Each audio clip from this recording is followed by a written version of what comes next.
Salut tout le monde, bienvenue à On Joue-tu. Cette semaine, je vais pas vous présenter un nouveau jeu, mais on va regarder ma pile de la honte.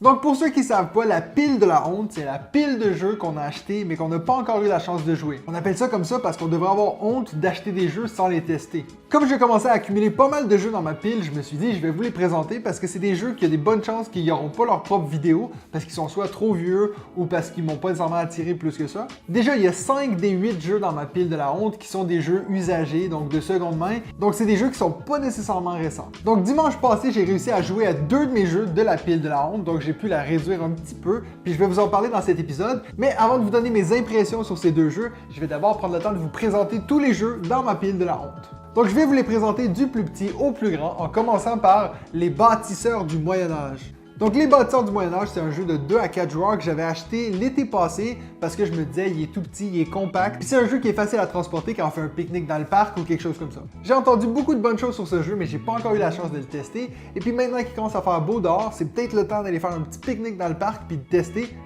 les bâtisseurs du Moyen-Âge. Seule chose que j'aime pas, c'est qu'ils sont dans des boîtes en aluminium comme ça. Je sais pas si vous êtes comme moi, mais moi je suis pas fan de ces boîtes en aluminium. Je trouve que c'est pas joli dans une ludothèque. Si vous êtes d'accord avec moi, dites-moi là dans les commentaires. Le deuxième jeu que j'ai dans ma pile de la honte, c'est Le Monde est fou. C'est un jeu d'ambiance qui se joue jusqu'à 12 personnes où on va avoir certaines personnes qui vont tirer des cartes qui auront justement des phobies. Exemple, vous avez peur des araignées. Et ça va être le but des autres joueurs d'essayer de trouver qu'est-ce qui cloche avec ce joueur-là. Donc c'est un jeu qui m'a toujours intéressé et étant donné que c'est un jeu qui se joue jusqu'à 12 personnes, je vous laisse imaginer pourquoi je ne l'ai pas encore testé. COVID.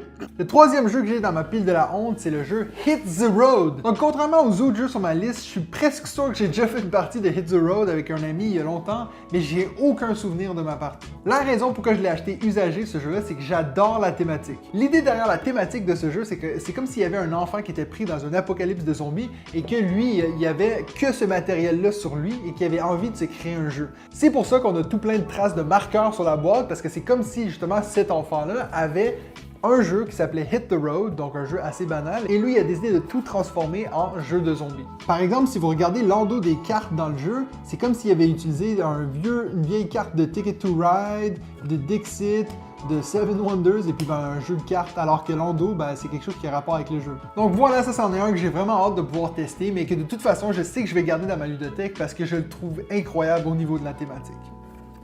Ensuite, on a le plus vieux jeu que j'ai dans ma ludothèque, je crois, le jeu Samurai de Reiner Knizia. Donc ce jeu-ci fait partie d'un lot qu'un de mes collègues m'a donné parce que ses parents allaient le mettre à la poubelle. Donc lui il s'est dit, j'ai un collègue qui adore les jeux de société, donc il m'a donné une grosse pile de jeux. La majorité des jeux, je les ai pas gardés, puis je les ai justement transformés en muraille ici derrière moi.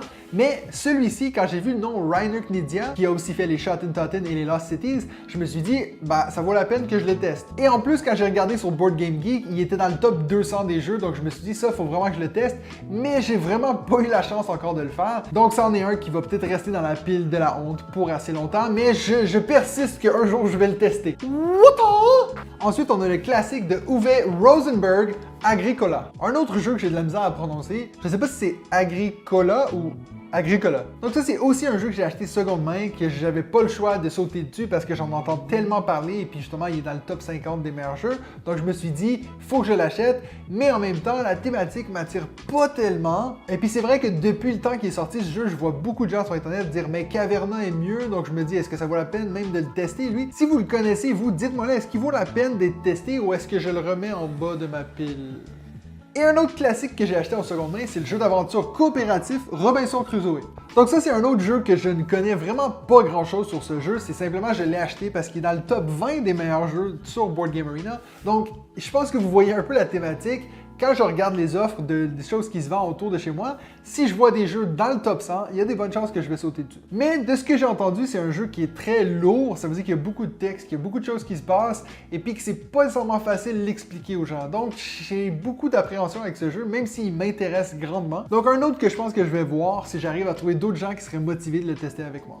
Et donc ça nous amène maintenant aux deux jeux que j'ai réussi à enlever de ma pile de la honte dimanche dernier. Le premier c'est Century Eastern Wonders, qui je crois est Merveille de l'Orient. Et le deuxième c'est le Roll and Write Harvest Dice. Je vais commencer avec Century parce que c'est un jeu qui attire mon attention depuis longtemps. Ce que c'est que c'est un jeu qui fait partie d'une trilogie de jeux qui peuvent être joués seuls ou combinés ensemble. Déjà, je trouvais que le principe était assez original, donc c'est pour ça que moi je voulais absolument le tester. Et il y a quelqu'un proche de chez moi qui vendait la version allemande pour vraiment pas cher, donc je me suis dit, pourquoi pas au moins le tester avant de m'embarquer à acheter 3 jeux que peut-être que j'aimerais même pas. Alors, sachez que celui-ci, c'est le deuxième dans la trilogie, et dans ce jeu, on va faire du marchandage d'épices en traversant plusieurs îles avec nos bateaux. Évidemment, il y aura certains épices qui seront plus rares que d'autres, et notre but à nous, ça va être d'essayer de faire des combinaisons d'épices qui vont nous en donner des meilleurs pour qu'on puisse justement les échanger contre des points de victoire. C'est un jeu qui est relativement simple, je pense que ça prend plus de temps à le mettre en place que d'expliquer les règles. Donc moi, j'ai réussi à faire une partie à 2 joueurs, et je vais vous avouer que j'ai été assez déçu.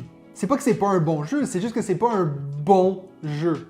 Je sais pas si vous voyez la différence. Ce que je veux dire par là, c'est qu'il n'y a rien de mal dans ce jeu, il n'y a rien qui m'a énervé, il n'y a rien que j'ai trouvé injuste ou que j'ai trouvé mal réfléchi. C'est juste que j'ai l'impression de déjà avoir une quinzaine de jeux comme ça dans ma ludothèque, ce qui veut dire bouger ici, prendre ceci.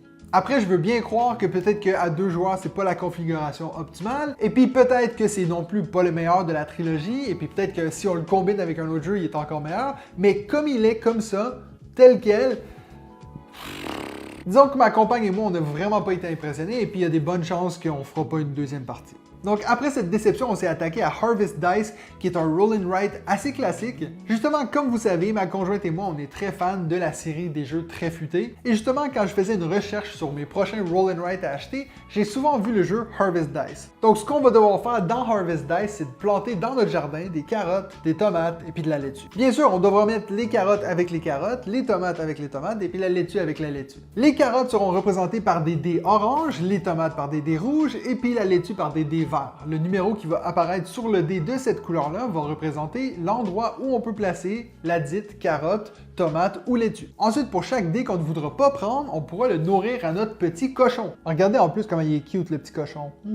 Donc, contrairement à Century où j'avais beaucoup d'attentes et j'ai été déçu, ce jeu-là, j'avais 0 attente.